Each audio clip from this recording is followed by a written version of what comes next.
Simple Western from R&D Systems by Bio-Techne, a gel-free, blot-free, and hands-free system for capillary Western analysis. Simple Western immunoassays take place in a capillary. Your sample, separation matrix, stacking matrix, antibodies, and reagents are loaded automatically from a specially designed plate. Simple Western begins by aspirating the separation matrix and then stacking the matrix into each capillary. Next, your protein lysate is loaded and capillaries are lowered to make contact with the running buffer. Voltage is applied to enable separation by molecular weight. Once separation is complete, UV light immobilizes the proteins to the capillary wall.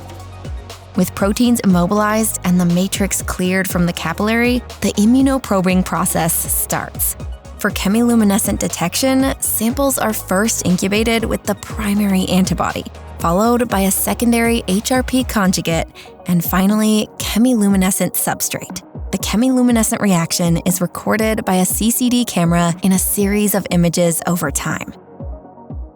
For fluorescent detection, samples are incubated with the primary antibody, followed by infrared or near-infrared secondary tagged antibodies. Excitation of the fluorophores releases photons, and the emission spectra is detected and recorded by a CCD camera in a series of images over time. Total protein normalization is integrated seamlessly with your Simple Western immunoassay, enabling consistent and reproducible results. Meet the family of Simple Western instruments performing immunodetection on proteins separated by size. Find the simple way to your next breakthrough at rndsystems.com/simplewestern.